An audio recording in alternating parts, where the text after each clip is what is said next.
ल है, आज अलिकति नेपालको शेयर बजारको बारेमा गहिरिएर कुरा गरौँ न। हामीसँग केही जानकारीहरू छन् होइन, जसले यो कसरी चल्छ भनेर बुझ्न मद्दत गर्छ। हाम्रो आजको छलफलको उद्देश्य चाहिँ मतलब माथि मात्र होइन कि यो प्रणाली वास्तवमा के हो, कसरी काम गर्छ अनि यसले हामी सबैलाई कसरी असर पार्छ भनेर अलि भित्रैबाट बुझ्नु हो नि। यो पुरै प्रणाली नै आफैमा रोचक छ क्या। एकातिर कम्पनीहरूले आफ्नो व्यापार बढाउन पैसा पाउने ठाउँ भयो, अर्कोतिर हामी जस्ता सामान्य मान्छेले पनि होइन देशका ठूला कम्पनीहरूको सानो हिस्सा किनेर एक किसिमले मालिक बन्ने अवसर पाएका छौँ। तर के यो साँच्चै त्यति सजिलो छ त? तपाईले ठिक कुरा उठाउनुभयो। यो प्रणालीको मुटु होइन, त्यो भनेको नेपाली स्टक एक्सचेन्ज माने नेप्से हो। यो देशको एकमात्र औपचारिक शेयर बजार भयो। 1993 मा स्थापना भएको काठमाडौँमा छ। यसको मुख्य काम चाहिँ के रे शेयरहरू अनि डिबेन्चर, त्यो कम्पनीले लिने एक प्रकारको ऋणपत्र जस्तो यस्ता धितोपत्रहरूको किनबेचलाई व्यवस्थित र पारदर्शी बनाउने हो। यो एउटा मञ्च भयो जहाँ किन्ने र बेच्नेहरू भेट्छन्। नेप्से मञ्च भयो, अनि त्यहाँ कस्ता कम्पनीहरू छन् त? यहाँ त 250 भन्दा बढी कम्पनी सूचीकृत छन् रे। ब्याङ्किङ, बीमा, हाइड्रोपावर, माइक्रोफाइनान्स, होटेल, उत्पादनमूलक उद्योग, कति धेरै क्षेत्रहरू। यसले त लगानीकर्तालाई छनौटको अवसर पनि दियो होला नि। बजारमा कुन क्षेत्रको बढी प्रभाव देखिन्छ?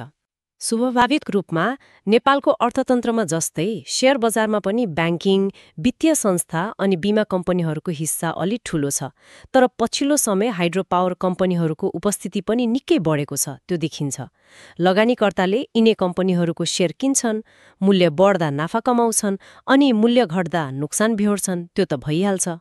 लगानी गर्ने तरिका पनि त फरक छन् होला नि। जस्तै त्यो आइपिओ भन्ने सुनिन्छ नि बेला बेला। हो, खासमा लगानीका मुख्य 3 तरिका छन्। पहिलो IPO money initial public offering. यसमा चाहिँ कुनै नयाँ कम्पनीले पहिलो पटक सर्वसाधारणलाई शेयर बेच्छ। दोस्रो एफपिओ भन्छ, फर्दर पब्लिक अफरिङ। यसमा पहिले नै सूचीकृत भइसकेको कम्पनीले फेरि थप शेयर जारी गर्छ। अनि तेस्रो चाहिँ सेकेन्डरी मार्केट। यो नेप्से मार्फत हुन्छ, जहाँ पहिले नै सूचीकृत शेयरहरू लगानीकर्ताहरू बीच आपसमा किनबेच हुन्छन्। बुझियो। अनि आजकल त घरमै बसेर अनलाइनबाटै कारोबार गर्न मिल्छ भन्छन् नि, त्यो चाहिँ कसरी सम्भव भयो? एकदम, यो चाहिँ ठूलो परिवर्तन हो। यो काम सीडीएससी मतलब central depository systems and clearing लिमिटेडले गर्दा सम्भव भएको हो। यसको मेरो शेयर प्लेटफर्म छ अनि ब्रोकरहरूको टीएमएस, त्यो ट्रेड म्यानेजमेन्ट सिस्टमले गर्दा हैन अब अफिस धाउनु पर्ने झन्झट हटेको छ। आइतबारदेखि बिहीबार बिहान 11 देखि दिउँसो 3 बजेसम्म तपाईँ जहाँसुकैबाट पनि अनलाइन कारोबार गर्न सक्नुहुन्छ। यसले त्यो भौगोलिक दूरी मेटाइदियो र पहुँच साँच्चै निकै बढायो। प्रविधिले त गजब सजिलो बनाएछ। तर यो यति सजिलो पहुँचले कतै मान्छेलाई हतारमा बिना अनुसन्धान लगानी गर्न पनि उक्साएको त छैन? हो, यो निकै महत्त्वपूर्ण प्रश्न हो। सहज पहुँचले सहभागिता बढाएको छ, त्यो त राम्रो कुरा हो। तर सँगसँगै पर्याप्त जानकारी र विश्लेषण बिना लगानी गर्ने प्रवृत्ति बढेको हुन सक्ने चिन्ता पनि जायज नै छ। यहीँनेर नियामक निकायको भूमिका आउँछ के? हो, नियामक निकाय। मैले सुनेको छु त्यो नेपाल धितोपत्र बोर्ड, सेबोन भन्ने छ होइन? यसको काम के हो ठ्याक्कै? सेबोन चाहिँ यो पुरै बजारको एक किसिमले अभिभावक जस्तै हो।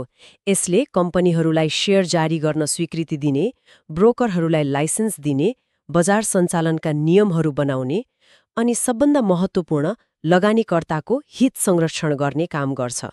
बजारमा हुने नराम्रा कारोबार जस्तै त्यो भित्री सूचनाको आधारमा हुने कारोबार, इनसाइडर ट्रेडिङ रोक्न खोज्ने, बजारलाई पारदर्शी बनाउन सेबोनले नियमहरू लागू गर्छ। कारिता वा चुनौतीबारे केही सङ्केत छ के?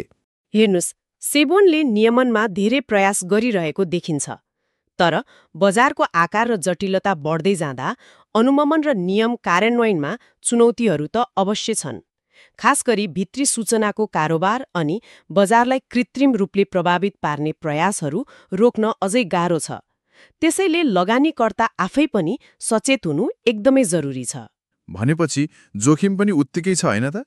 निश्चित रूपमा शेयर बजार भनेकै जोखिम र सम्भावनाको खेल हो। शेयरको मूल्य विभिन्न कारणले घटबढ भइरहन्छ। कम्पनीको नाफा नोक्सान कस्तो छ, व्यवस्थापन बदलियो कि, देशको समग्र आर्थिक अवस्था कस्तो छ, सरकारी नीति, ब्याज दर, यहाँसम्म कि अन्तर्राष्ट्रिय घटनाक्रमले पनि असर पार्छ। अनि अर्को महत्त्वपूर्ण जोखिम भनेको तरलता, मतलब लिक्विडिटी। चाहेको बेला शेयर बेच्न नसकिने अवस्था पनि आउन सक्छ। तर जोखिम छ भन्दैमा डराउनु पर्ने मात्रै चाहिँ होइन। कसरी त? बजारको हल्लाभन्दा तथ्यमा विश्वास गर्ने हो भने शेयर बजारबाट राम्रो प्रतिफल कमाउने सम्भावना पनि बलियो हुन्छ। यो छोटो दौड होइन, यो त म्याराथन जस्तै हो। त्यसो भए सारमा भन्नुपर्दा नेपालको शेयर बजार एउटा विकासशील, चलायमान क्षेत्र रहेछ। प्रविधिले पहुँच बढाएको छ, हजारौं लगानीकर्ता दैनिक सक्रिय छन्। अनि यो आम नागरिकका लागि आर्थिक वृद्धिको हिस्सा बन्ने र वित्तीय साक्षरता बढाउने एउटा माध्यम पनि बनिरहेको छ। तर जोखिमलाई बिर्सन चाहिँ मिल्दैन। बिल्कुल, लगानी गर्नु अघि होमवर्क गर्नै पर्छ। कम्पनी कस्तो छ, यसको आम्दानी कस्तो छ, व्यवस्थापन कस्तो छ, बजारको ट्रेन्ड कता जाँदैछ, अर्थतन्त्रका सूचकहरू के भन्छन्, यी सबै कुराको अध्ययन आवश्यक छ।